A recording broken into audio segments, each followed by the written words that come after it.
حضرت کے چہرے سے کپڑا اٹھاتا ہے اور کہتا ہے خواجہ آج آپ نے میرا راز دنیا والوں کو بتا دیا، میں تو یہ چاہتا تھا کہ یہ راز ساری زندگی راز ہی رہتا، لیکن آپ تو جا رہے ہیں میرا راز دنیا والوں کو بتا کے جا رہے ہیں۔ اور یہ شخص کون ہے کہ جب اس کے نقاب اٹھا، جب اس کے چہرے سے پردہ اٹھا۔ بسم اللہ الرحمن الرحیم۔ محترم سامعین گرامی قدر، گزشتہ روز آپ حضرات کے سامنے یہ بات عرض کی تھی کہ ہم نماز کی ہر رکعت کے اندر اللہ رب العزت کے حضور ایک دعا مانگتے ہیں کہ اے مولا کائنات ہمیں ہدایت نصیب فرما، ہمیں سیدھا راستہ دکھا۔ اگلی ہی سورت کی پہلی آیات کے اندر اللہ رب العزت اس کا جواب دے رہے ہیں کہ ھدی للمتقین، یہ ہدایت میں نے رکھی ہے ان لوگوں کے لیے جو تقوی اختیار کرتے ہیں۔ جس چیز کے تم متمنی ہو تم تقوی اختیار کر لو، اللہ رب العزت وہ چیز تمہیں عطا فرما دیں گے۔ اب تقوی کا عام مفہوم کیا ہے؟ اللہ کا ڈر، اللہ کا خوف۔ اللہ کا خوف بہی معنی اللہ تو 70 ماہوں سے زیادہ پیار کرتا ہے، پھر اللہ سے خوف کیسا؟ ایک بچہ اپنی ماں سے اتنا نہیں ڈرتا کیونکہ اسے پتہ ہے کہ میری ماں کی ممتا جب جاگ جائے گی تو وہ مجھ سے پیار کرے گی، تو پھر اللہ سے خوف کیسا؟ علماء نے اس کا لکھا ہے کہ جس طرح ایک والد کا سعادت مند بچہ ہے تو ہر وقت اس خوف کے اندر رہتا ہے کہ میری کسی ادا سے میرا والد ناراض نہ ہو جائے،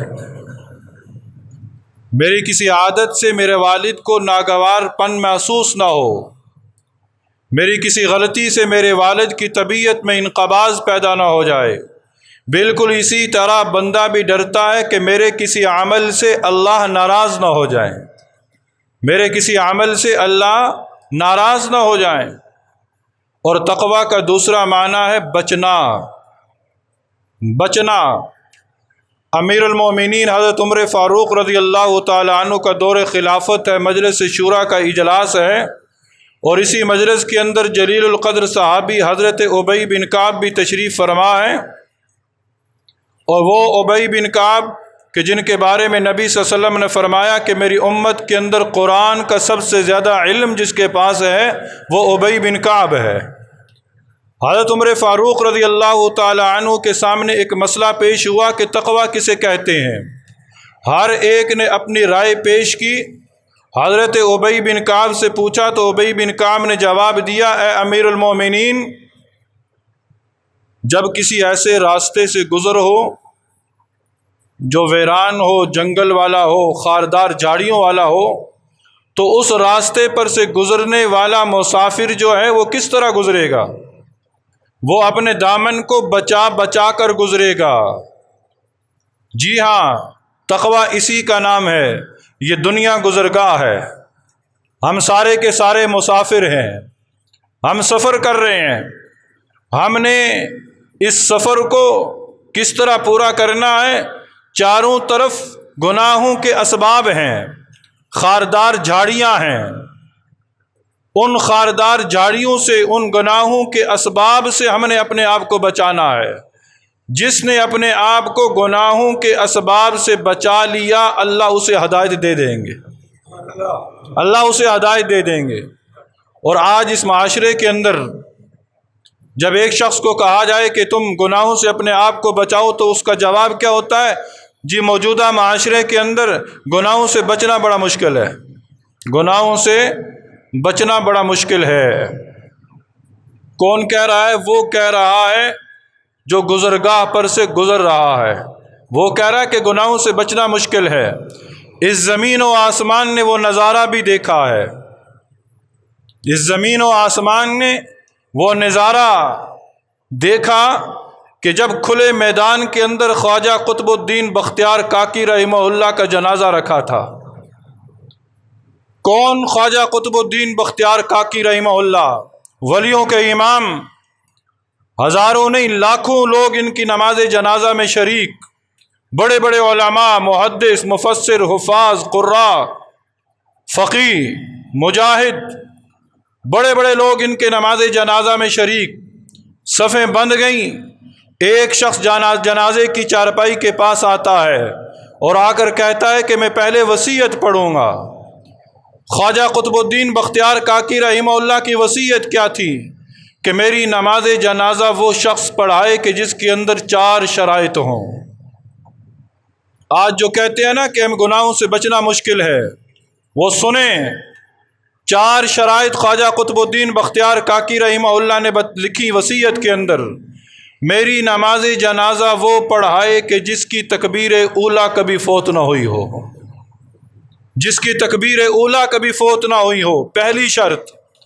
دوسری شرط، میری نماز جنازہ وہ پڑھائے کہ جس کی تہجد کی نماز کبھی نہ قضا ہوئی ہو۔